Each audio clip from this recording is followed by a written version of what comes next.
चाहिए ना बिरहा आप लोग सुनला ना भगवान कन्हैया आहा, और सुदामा जी संदीपन गुरु जी के आश्रम में एक शिक्षा लेलन।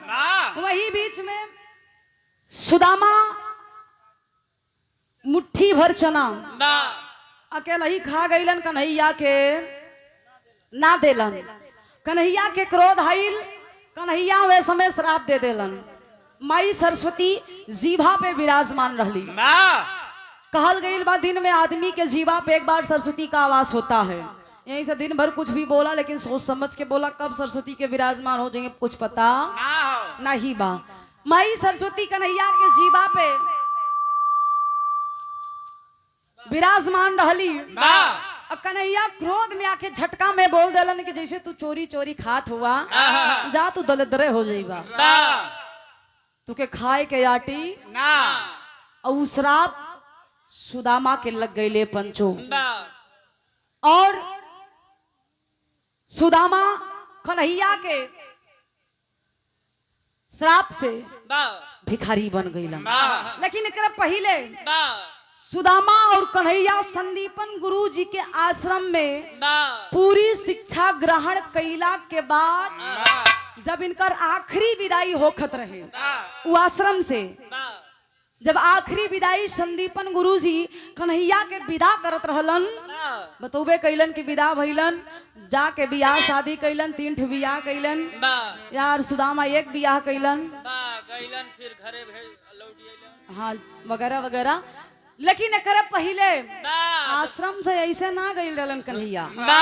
संदीपन गुरु जी के आश्रम से कन्हैया ऐसे गुरु माता एक ठे सवाल कैले रहली कि हमरे पति परमेश्वर जी आपके शिक्षा देलन, तो गुरु दक्षिणा में का देत हुआ? कन्हैया कहें गुरु माता आदेश दा। गुरु माता आदेश देले रहलिन। कवन काम कैलन गुरु जी? अपने बिरहा के माध्यम से हम बतावे चलते। हमरे कहानी के हिजा से शुरुआत बा गुरु जी, स्वर दे के आवा।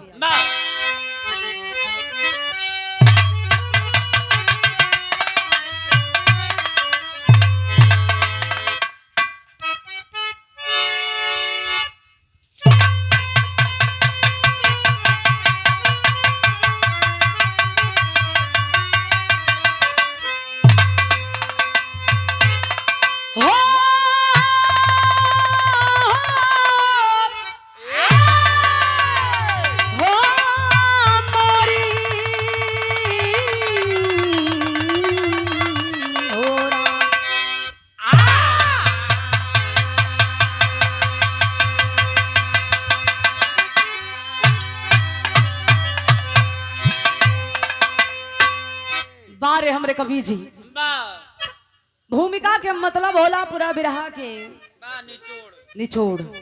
पूरे बिरहा के ध्यान में रखते हुए कभी अपनी कलम को अगर उठाता है भूमिका के लिए तो 50 बार सोचता है कि मैं भूमिका क्या लिखूं। कहे से कि बिरहा के मेन पॉइंट भूमिका होला। भैया कहाँ? ए भैया ए बैठ जा, नहीं जा मत। बिरहा हमारे 15 मिनट में बैठा, बिरहा में अगर उठ जाबे तो मजा ना आई। बैठा मात्र 15 मिनट के बिरहा बस।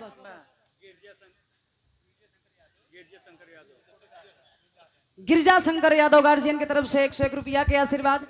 और हमारे वीर बहादुर यादव कोटेदार साहब मैया की तरफ से 101 रुपया के आशीर्वाद। देखा बिरहा तब बोला जब लोग बैठे ला सुने ला तो गाँव में हमने के भी आनंद मिला। अब रुपया पैसा मत दिया तो आप लोग रुपया पैसा बहुत दिया, अब बस प्रेम से हमारे बिरहा सुना। देखा कहानी एकदम सटा के देत है। संदीपन गुरु घर से या कन्हैया सुदामा के भेज दल, लेकिन हम भेजत ना बानी। एक बड़ियार काम करके तब कन्हैया संदीपन गुरु जी के आश्रम से जई। हाँ गाना का गाना से जवाब देखा। 4 लाइन भूमिका में संकेत हो।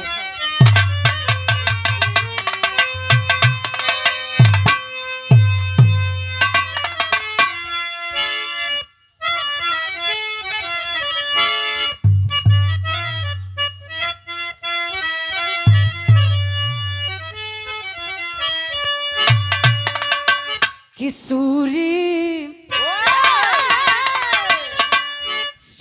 और चांद यदि पानी न होते तो वन औषधि पेड़ दाना न होता। छित पर गुलगुलिस्ता अगर ना होता तो भौरों का सरगम तराना न होता। अगर भ्रिकुटी टेढ़ी न करती तो धर्म यो कर्म का ठिकाना न होता। अगर पापियों से ये धरती न दबती तो भगवान को धरती आना न होता।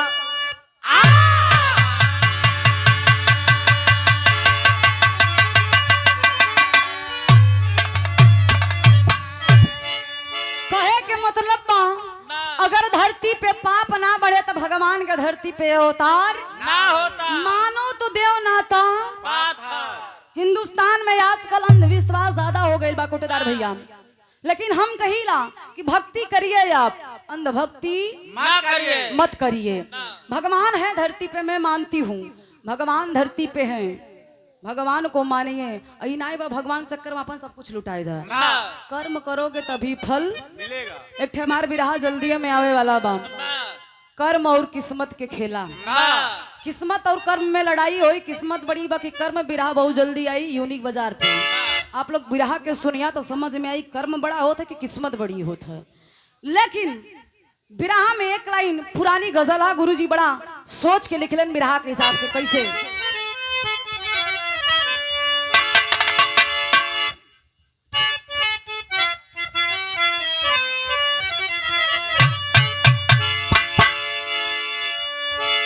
अच्छा कहल गई बा पुरान चीज में दम होला, बड़ी सुंदर है, आज भी कशिश जारी बा। कैसे?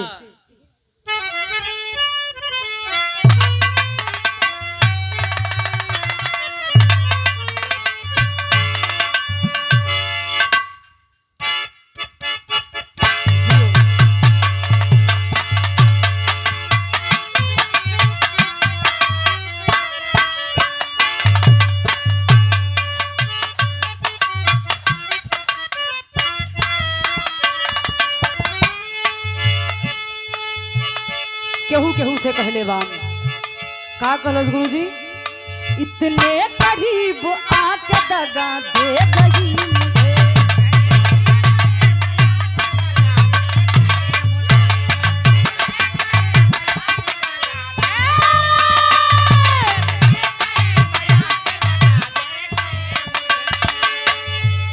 इतने करीब आके दगा दे गई मुझे।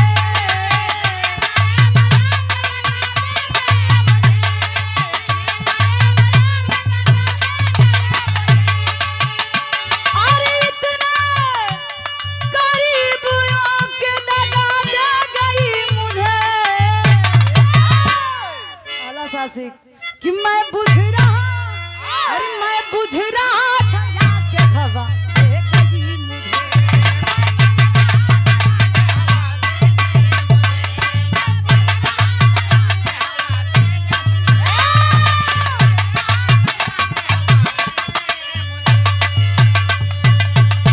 लेकिन भाव में गुरुजी लिखा था उन बिरहा के देख के का लिखलन?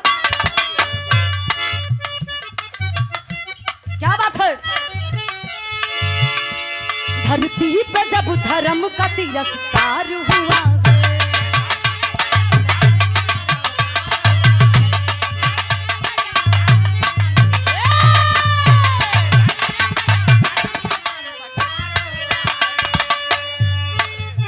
क्या बात है बस सारा। धरती पे जब धर्म का तिरस्कार हुआ है,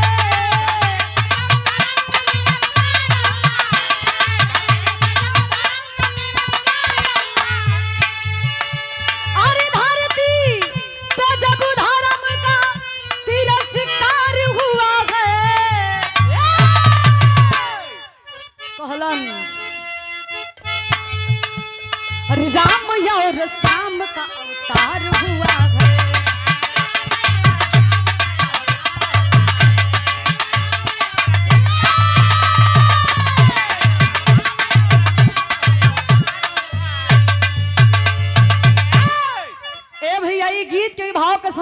ऑनलाइन पेमेंट भइल बा। हमरे धर्म के बड़े भाई हैं फौजी साहब पहाड़पुर की ऐतिहासिक धरती से शानदार 501 रुपया के आशीर्वाद। भैया के बहुत बहुत प्रणाम हो, आशीर्वाद के प्रतीक्षा बा। लेकिन कहानी के हिजा से शुरुआत बा। कहानी कब के बा?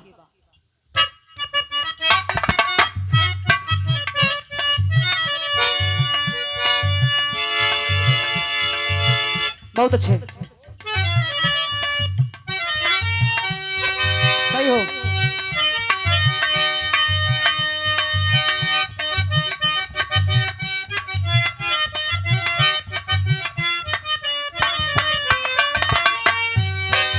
रहा द्वापर बीतत, रहा द्वापर बीतत, धर्म का घास हुआ। जेल में जन्म श्याम, जेल में प्रकाश हुआ।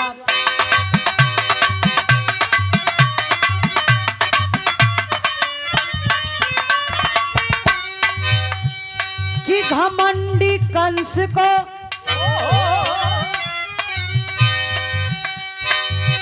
घमंडी कंस को घनश्याम मार डाले हैं। घमंडी कंस को घनश्याम मार डाले हैं। रोते बिलखते अपने माँ की कौन निकाले हैं।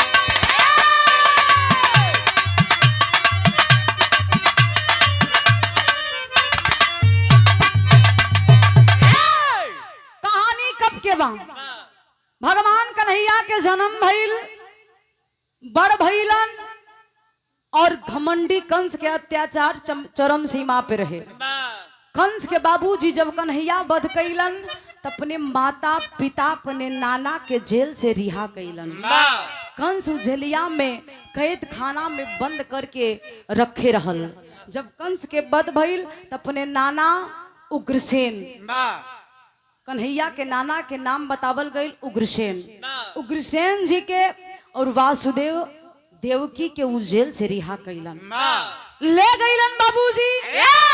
तो उग्रसेन नाना के जोन उतना दिन से सतावल रहलन, दुख झेलले रहलन, ओकरे बदले एक उपहार देत हुवन।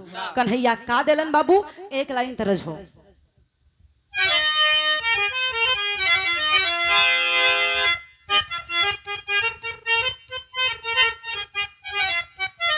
सही हो, बड़ी पुरान तरज बा। कोनो दुल्हन का हाथ बा, का कहे?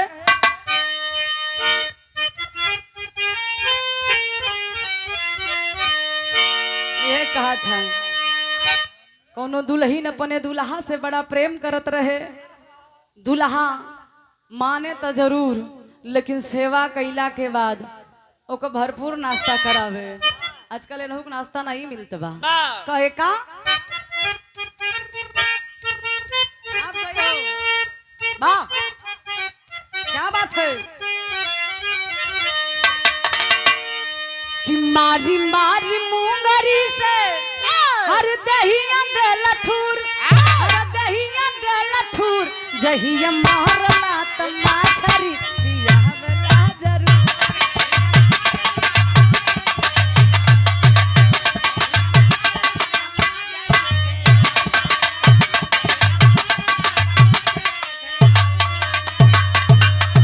लेकिन उग्रसेन नाना के कन्हैया एक ठो उपहार देत हुवन। का देलन?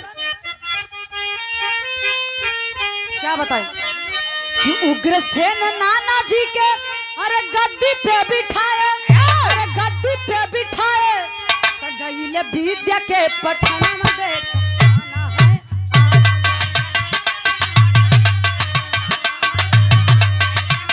सही हो।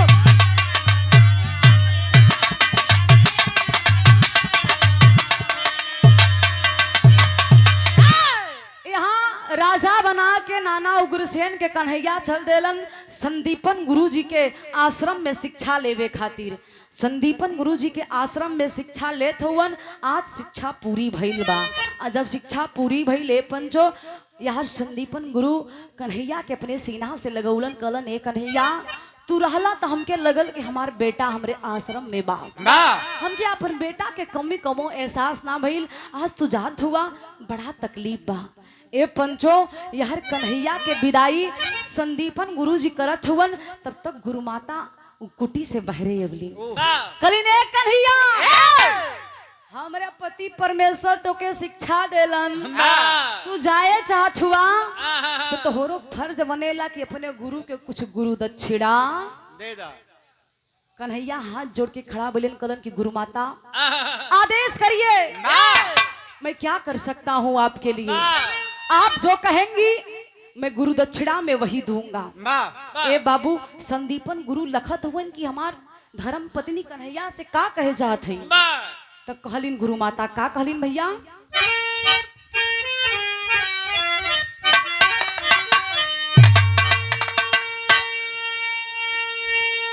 बुला के अपने लगे बैठा के एक ठे बढ़ियार बात कहलिन दिल में जो दर्द चुभल बा का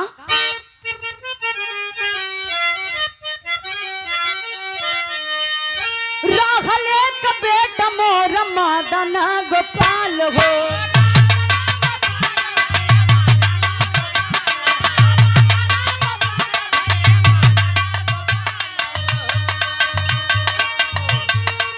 डूब गई दरिया में उम्र 6 साल हो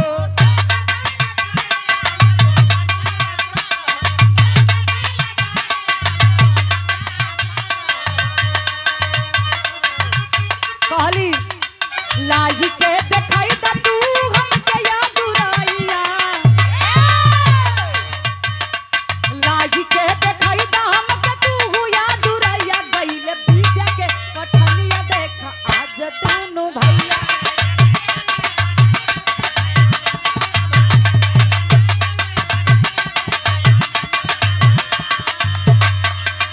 देखा उनके विरह से एकदम मिराई छटत था यार कन्हैया के भेजल लेकिन कन्हैया ना गइलन गुरु माता दक्षिणा मांगत हई गुरु दक्षिणा का मांगली खलिन की ये कन्हैया कब समाजवादी गीत बस हम 5 मिनट गाई हम जानत हई हम आजकल यही करत है आजकल यही पन में जीते ही बाटे लेकिन का करी हमारे बिरहा रोजी है रोटी हम सरकारी नौकरी नहीं करी स्कॉर्पियो से चली थे बिरहा के दिन बा घर भर में ही बिरहा के दिन बा सब कुछ बिरहा सोद बा ऐसे तनी से बिरहा ही ज्यादा ना 5 मिनट में बिरहा पूरा लपेटत है हम कहानी बस मूल बा कहानी समझला यहाँ गुरु माता कहलिन की गुरु दक्षिणा में हमके एक ठे उपहार दे दा कन्हैया हाथ जोड़ के खड़ा हुआ कलन गुरु माता आप आदेश करिए गुरु माता कहलिन की बेटा हमारे एक 6 साल के बेटवा रहल जेकर नाम मदन रहल दरिया में डूब के आज दुनिया से चल गईल बा कि ना गईल बा कि केहू ना जाना हाथ जोड़ के तोहरा से निवेदन बा कि हमरे बेटवा के खोज के हमके लादा अगर हमार बेटा हमके दे देबा तो हम जान लेब कि हमार गुरु दक्षिणा अपने गुरु के आप चुका देला ए बाबू कन्हैया ई बतिया सुनते हुए आश्चर्यचकित हो गईलन कन्हैया कलन ई बात बा तो कन्हैया दिमाग लगौलन कैलन करल गुरुजी एक लाइन तरस बा झटके में आवा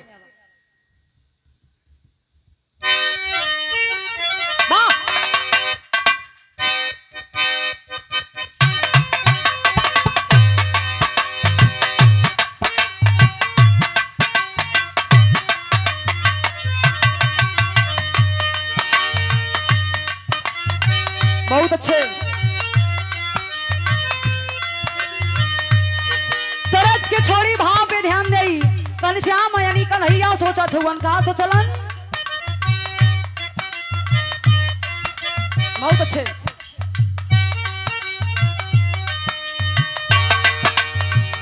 हो सोचे लागे घनश्याम माऊसा बाजा जवाना गुरु माता कही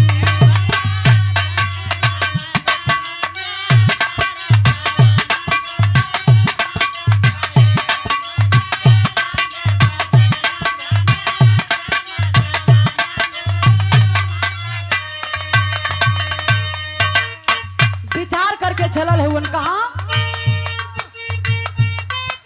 बहुत अच्छे हो तुरतई चलल कुंवर कन्हाई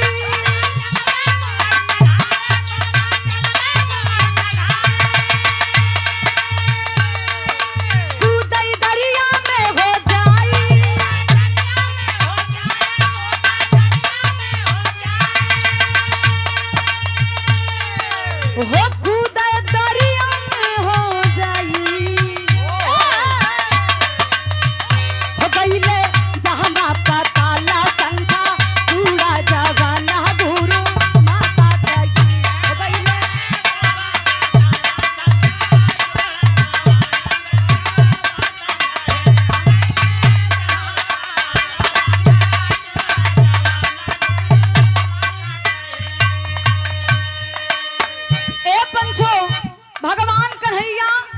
विचार कैलन चलन कहा पतालपुरी। पतालपुरी में जहाँ के राजा शंखचूड़ बतावल गई। शंखचूड़ धर्म के गार्जियन सीताराम यादव फत्तूपुर की धरती से शानदार 101 रुपया के आशीर्वाद। पतालपुरी में गईलन शंखचूड़ अपने संखिया में यार संदीपन गुरुजी के बेटवा के बांध के रख रहे है। कन्हैया गलन कलन के हाथ जोड़ के निवेदन बा मदन के लौटा दा। अपने गुरुजी से अपने गुरु माता से हम वचन दे के आइल बानी की गुरु दक्षिणा में उनकर बेटा दे। शंखचूड़ कलश की ना इतना दिन से हमें के रखले बानी ऐसे ना दे। हमारा से युद्ध करा अगर तोरे बाजू में ताकत होई अपन मदन के ले जइहा दे दिया उपहार। कन्हैया कलनी तो बड़ा हठी लागत बा मानी भगवान कन्हैया अपन माया देखौलन और संखिया में से मदन के निकाल। जब मदन के निकलन तो हाथ जोड़ के प्रणाम शंखचूड़ कैलस कि हमरा से गलती हो गई आपसे हम दुश्मनी मोल ले ले। कन्हैया कलन ज्यादा हो गई तो हो गई लेकिन आज के बाद ऐसा गलती ना होए। ए पंचो मदन के ले आके गुरु माता के गुरु दक्षिणा के रूप में दे देलन। और जब गुरु दक्षिणा में गुरु के मिलल बा तो यार कन्हैया के विदाई भइले पंचो घर गईल हुवन। एक दिन संदीपन गुरुजी यार घरवा आइलन के करे देवकी के घर पे आके कन्हैया के तारीफ करत हुवन। कैसे भाव बदलत हो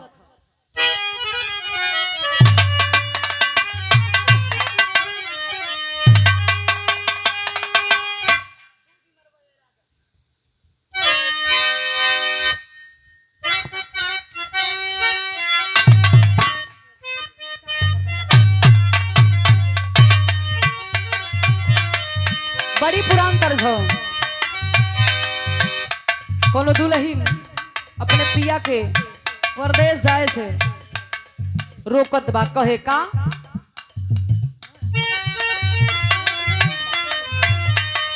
अरे डूबी मरबो ये राजा अरे डूबी मरबो ये राजा जही बजबपुर के देशवा।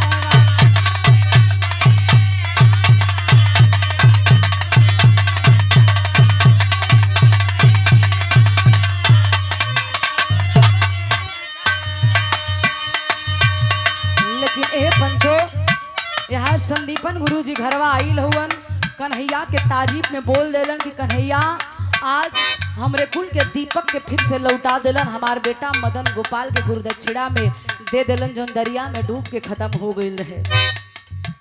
देवकी वही देवढ़िया पे बैठल आई अखिया से आंसू झरझर झरझर गिरे लगल। अरे हमरे घर में हमार बेटा इतना होनहार और हमके पता नहीं। अगर संदीपन गुरु के लड़का हमार बेटा लौटा सकत ह तो हमार भी काम हो जाए। कमन काम ह देवकी कन्हैया से कहत है का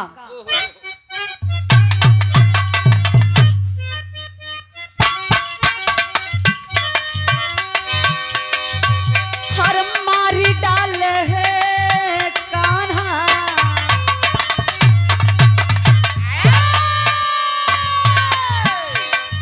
महती डाल ये कान्हा भैया ललनमा जावा मारी डाल ये कान्हा भैया मोर ललनमा।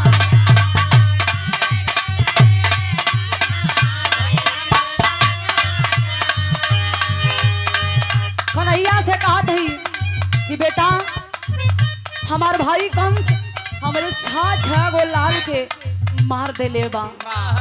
हम अपने स्तन के दूध भी ना पिला पौली। आज हमार लाल ही दुनिया में ना हुवन। आज भी अपने लाल के चेहरा देखे खातिर हम तड़पत बानी। ए बेटा अगर दूसरे के लड़का तू लौटा सकेला तो हमरे छवो लड़का के तू लौटा दा। कहली का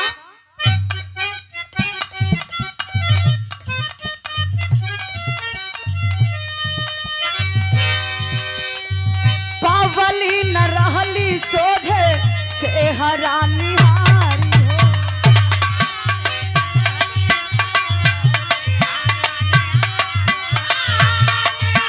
बहुत अच्छे से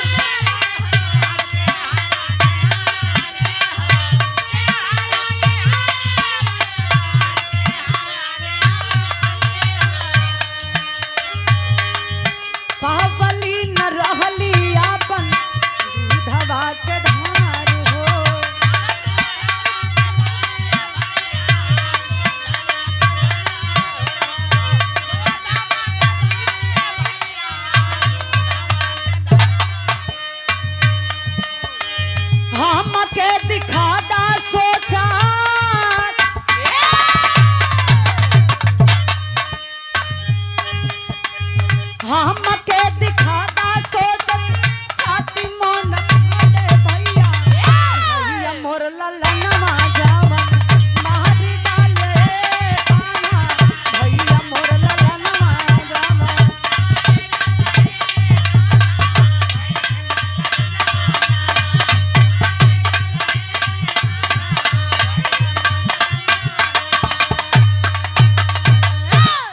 बिरहा मात्र 2 मिनट के बचल बा।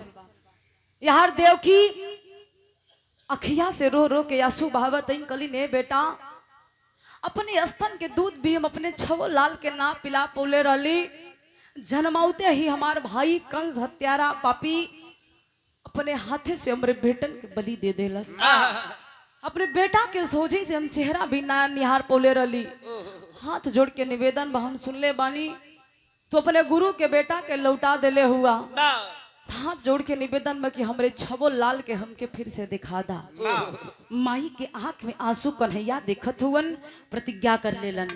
का प्रतिज्ञा कैलन कि अपने छबो भाई के लाके अपने माई के आंखी के सामने खड़ा करब। प्रतिज्ञा कैले हुवन तो करत का हुवन टेरी में कहना हो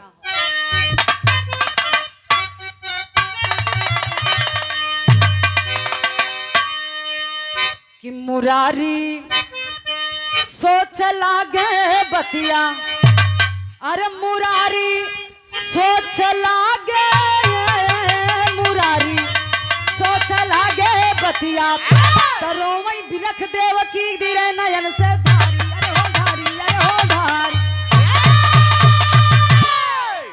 रोवई बिलख देव की गिरे नयन जलधारी मुरारी सोचे लागे बतिया। ए पंचो माई के आंख के आंसू बर्दाश्त ना कर पैलन। आज कन्हैया चलन कहाँ पताल लोक में।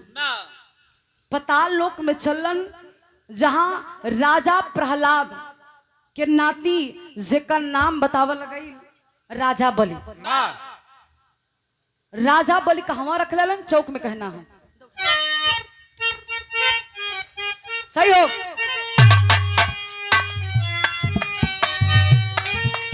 अरे गहन वेदना लखी माई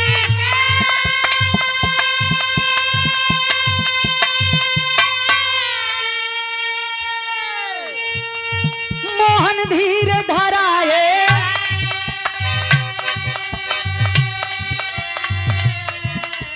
चले हैं मथुरा नगरी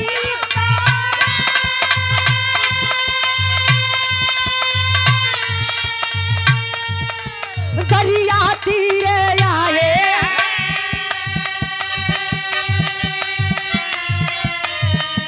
कूदी पड़े दरिया में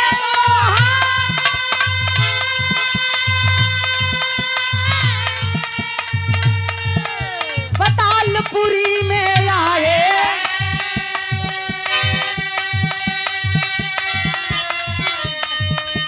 राजा बलि प्रहलाद के नाती राजा बलि प्रहलाद के नाती राजा बलि प्रहलाद के नाती के दरबार में लाए।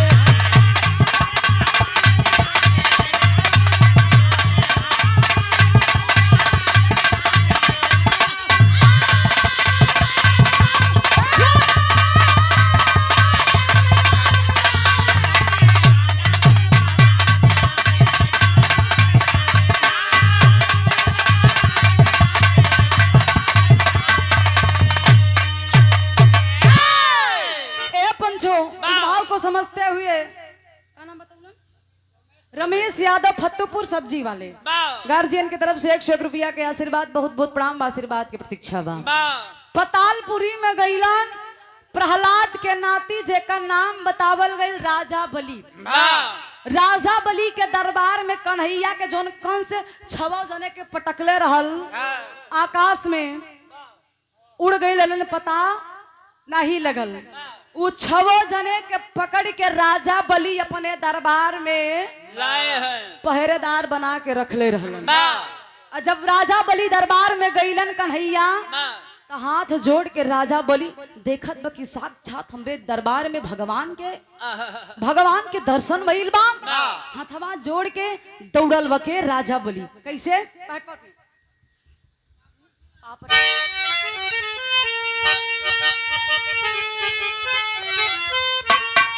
अरे राजा बलि बैठाया धोई चरनिया राधा कान्हा हो। अरे राजा बलि बैठाया धोई चरनिया भैया कान्हा हो। त धोई चरण के पिया निर्भव नाथ भैया कान्हा हो।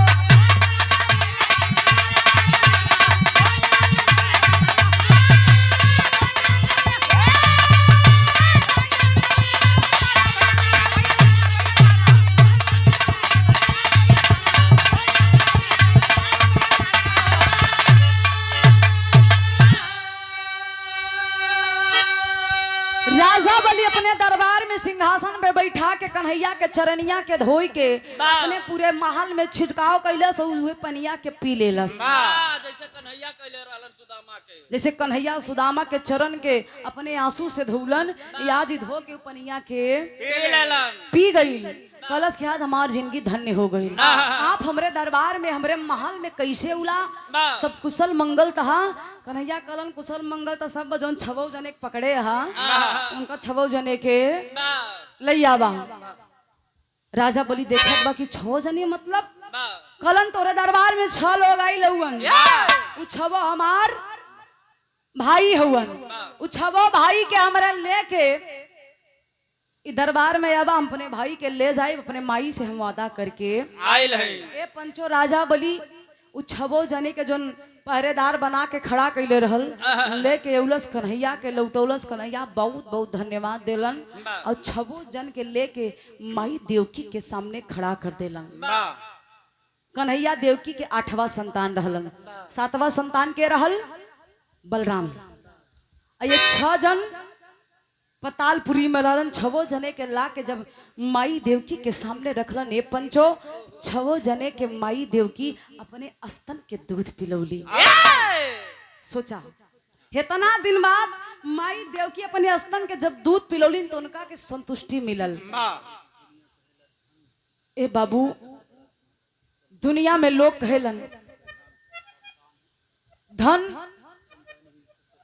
कमा लेबा उ सुख ना दे, लेकिन संतान दुनिया का सबसे बड़ा धन है। आज माई देवकी 6 लाल के पौलिन तो लगे कि उनके दुनिया की कितना दौलत मिल गई बा।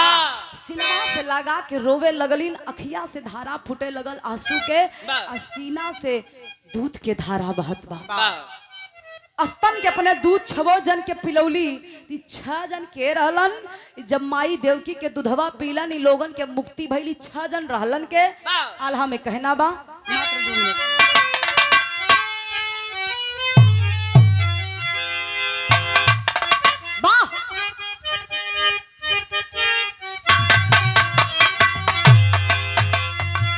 सृष्टि के रचैया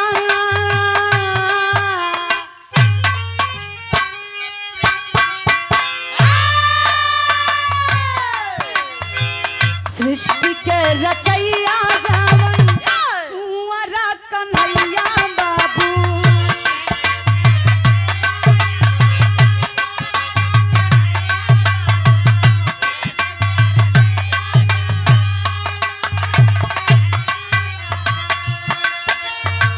साथवा मलई के आए जहननी के दान।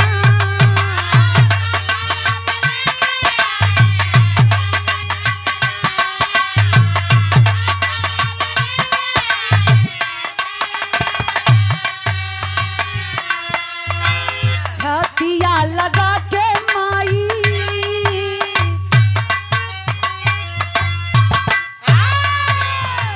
छतिया लगा के माई दूधवा पियवली पंचो।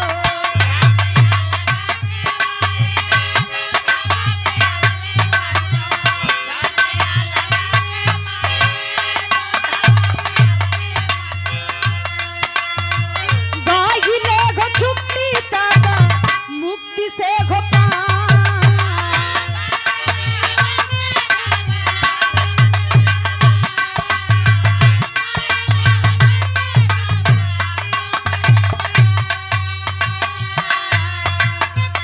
ए पंचो देवकी जब अपने स्तन के दूध पियली 6 जने के तो श्राप से मुक्ति मिलल बा।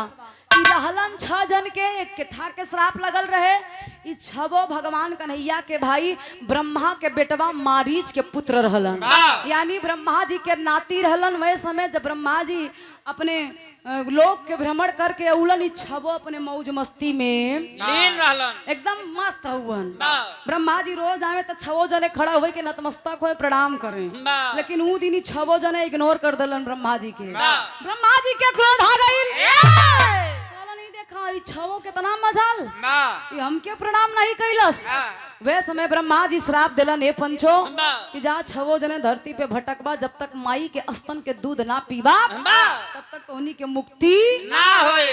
ब्रह्मा जी के श्राप रहल, कौन सा तब फेंकबे कैलस। इतना जौन जौन भटकलन चाहतन तो कन्हैया तुरंत इनके मुक्ति दिलवा देते, लेकिन श्राप कभी खाली नहीं जाता। ब्रह्मा जी के दिहल श्राप रहल कि राजा बलि के दरबार में पहरेदारी के लोग काम कैला। आ जब वहां से कन्हैया लौलन माई के दूध पीलन, 6 के मुक्ति मिलल। फिर से जैलन कहाँ? ब्रह्मा जी के पास, ब्रह्मलोक में। आखिरी खड़ी में कहना है,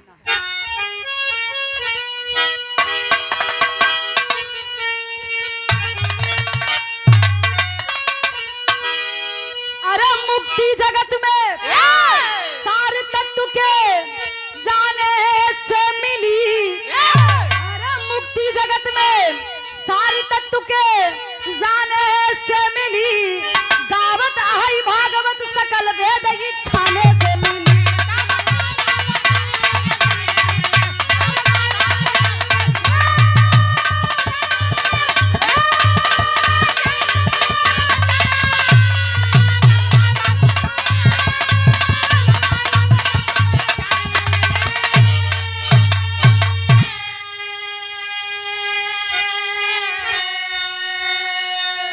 हरि राधा वल्लभ कुंवर कन्हैया जेकर महिमा अपार,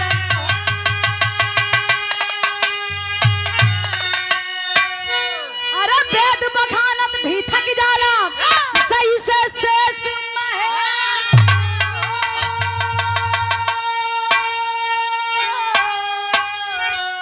अरे सारे तत्व का ज्ञान गुरु अपनाए से मिली,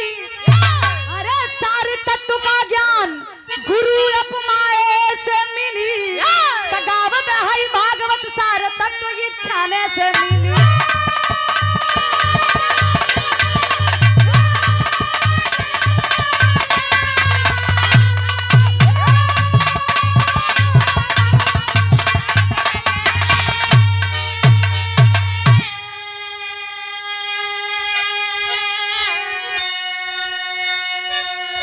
हमरे कहानी के जा समापन बा। ए बाबू आज 6 जने के श्राप से मुक्ति मिलल, वहार संदीपन गुरु के अपन बिछड़ा हुआ बेटा मिलल भी मिला। वहार एक श्राप से मुक्ति दिलौला, लेकिन यार श्राप से मुक्ति भी मिलल और एक बेटा। एक इंसान का बेटे से बड़ा कोई धन नहीं होता। संदीपन गुरु जी के बेटा मिलल, वो कितना दिन से बिछड़ रहा? 7 साल से। आखिरी और अंतिम लाइन में कहना, लेकिन फरमाइश बा घर मालिक के समाजवादी गीत पूरी झटका में 2 लाइन बजाएगा, फिर बाहर से नंबर रही। आवा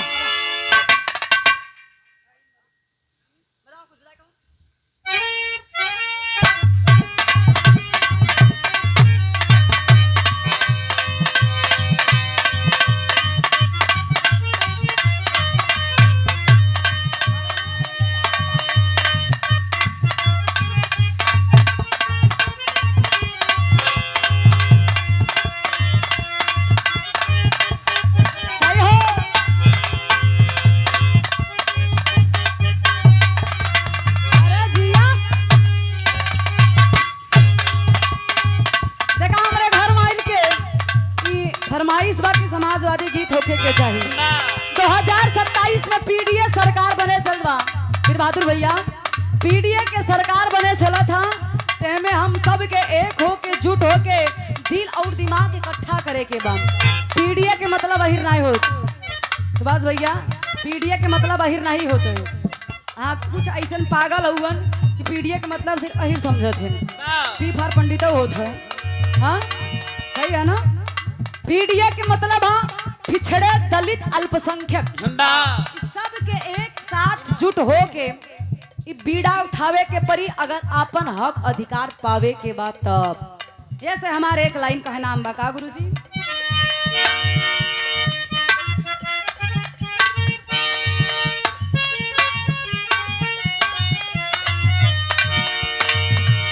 पीडीए आंदोलन में भैया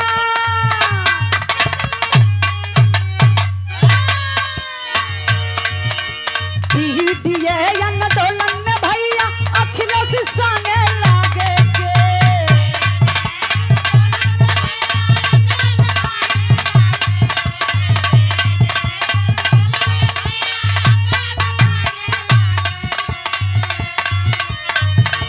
पीडीए आंदोलन में भैया अखिलेश संगे लागे के साइकिल वाली निसनिया के साइकिल वाली निसनिया के बटनिया धाई धाई दाबे के साइकिल वाली निसनिया के।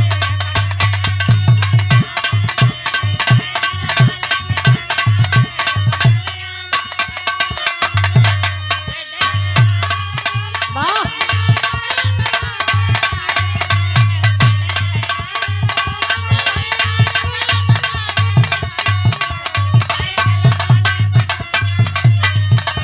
साइकिल वाली निसनिया के बटनिया धाई धाई दाबे के साइकिल वाली निसनिया के।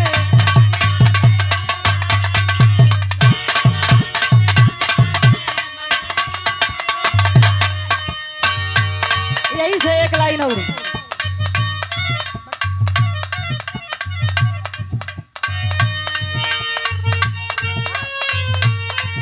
सही हो। अब पीडीए के ललकारो अब 2027 में भैया संगदारी बा। हाँ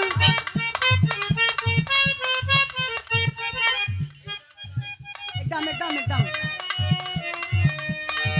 अब पीडीए के ललकार होई साइकिलिए के सरकार होई।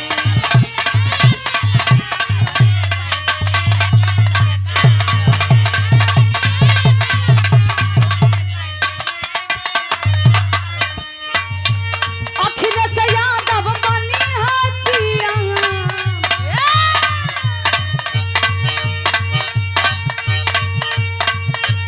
अखिलेश यादव बनी हसिया सीट 300 के पार होई।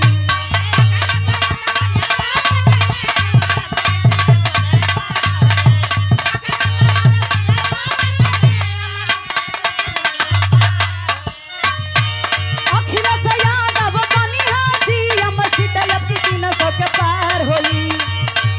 अब पीडीए के ललकार होई साइकिलिए के सरकार होई।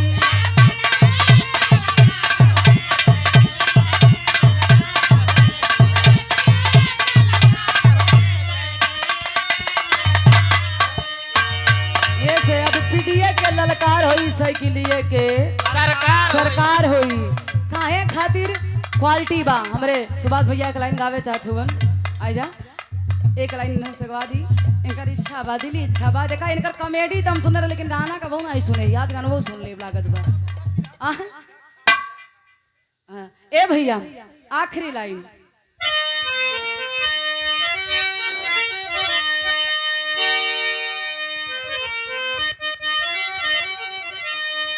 गुरु बिहारी गुरु गणेश गुरु राम लाल की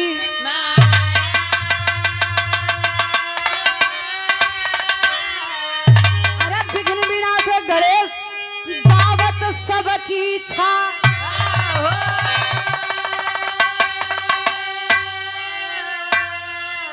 अरे मुरारी सोच लागे बतिया, अरे मुरारी सोच लागे बतिया तो ज्योति श्री राम कई रथिया पे महतारी मुरारी सोच लागई बतिया।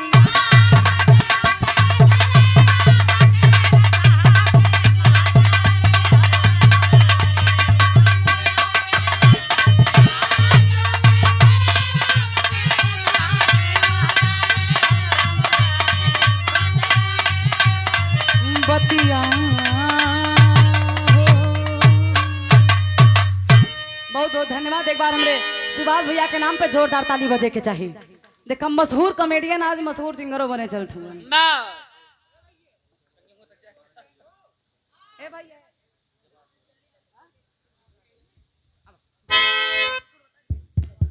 हेलो हेलो भैया हम ज्यादा समय न ले।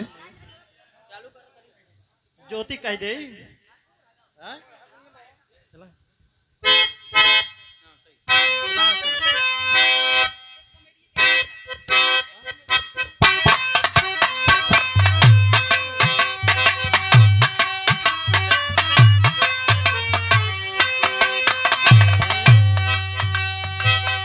हे राह चलेला तो टोकेला सुनार सैया जी।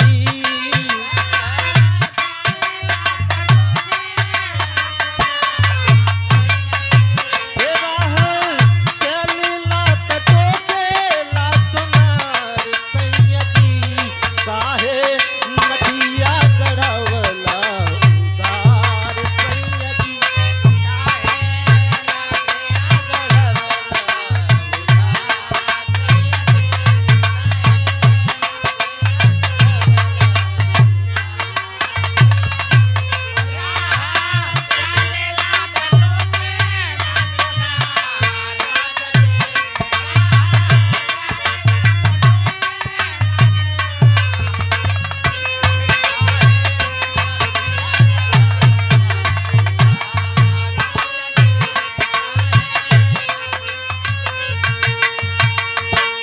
तो आजकल मन से दुए तरस्त हो कि काऊ कहत है मेहरा रूबन से ना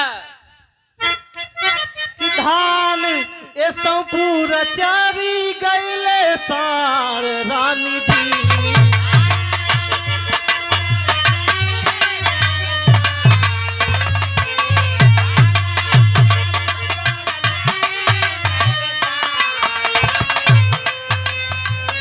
हे धान ए पूरा चारी गईले सार रानी जी।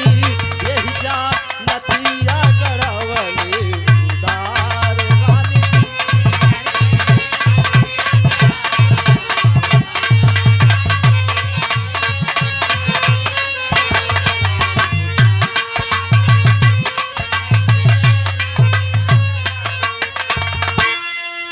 भैया कुछ दादा के न्याय बोले चाहते हैं। कुरान क्लास चलो। हाय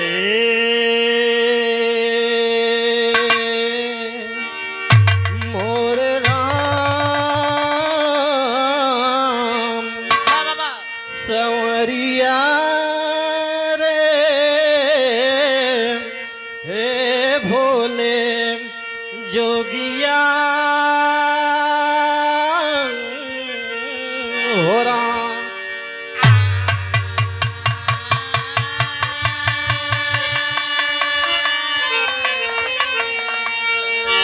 भैया बिरहा सुनाई वाले मित्र कह दे ना कह दिया कि वही बा हाँ।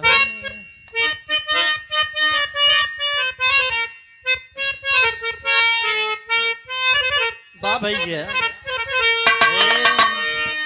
अरे आदमपुर में लागल बाबा बजरिया न हो हीरा रतना बिचार।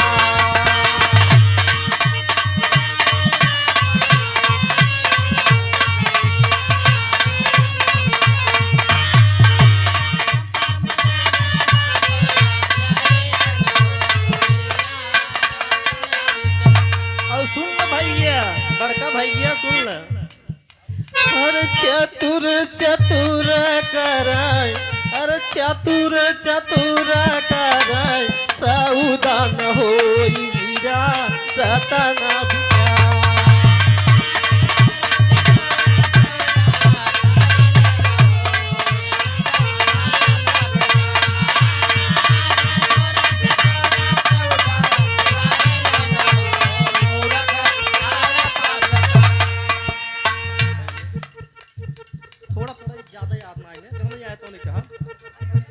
अरे सब बराती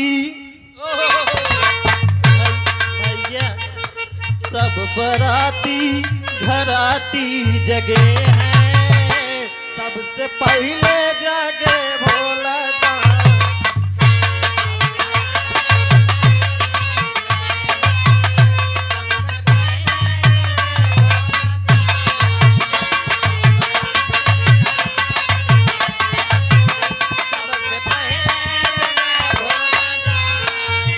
भैया अब तो हम आवाज चेक कैली है, अब तनी हम अपने रामलीला में के वक्त रोल करी थे, यही 1 मिनट सा।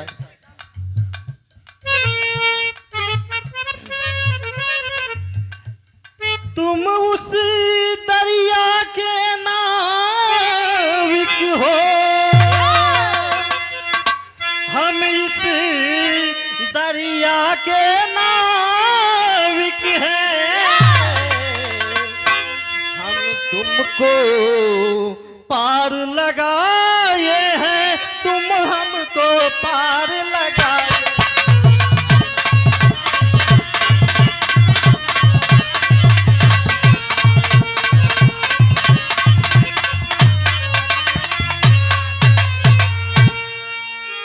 मल्लाह कहीं मल्लाहों से मल्लाही लेते हैं भैया, मजदूर कहीं मजदूरों से लेते हैं भैया।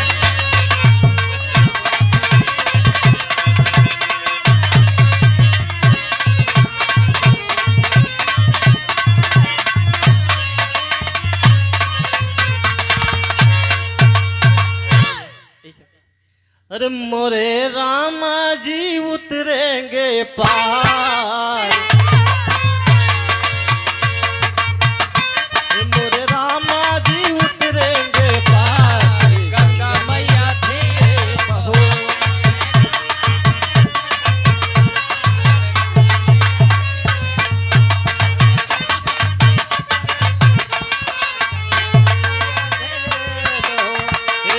धीरे बहो मैया धीरे बहो,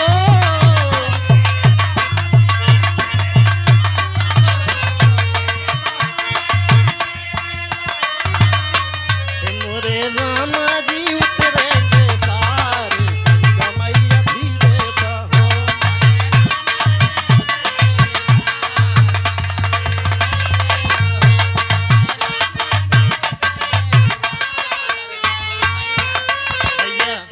अरे कठवा की मोरी नाव नवरिया,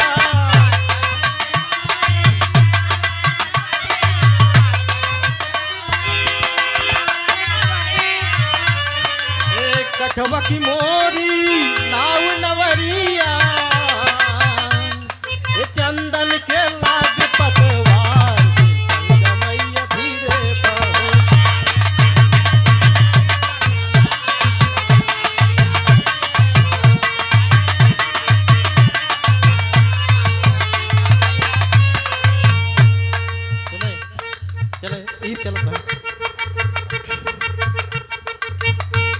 लक्ष्मी गोड़ दबावे शेष रहे सिरहनवा,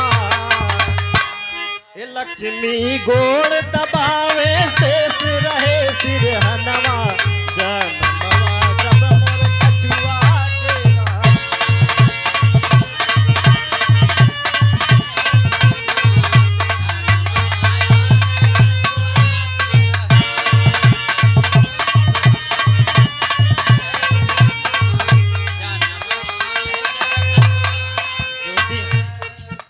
ए अब ना लक्ष्मी मारी भगैबू, अब न शेष तू फोप करबा, हे विष्णु कहे कि त्रेता में देबै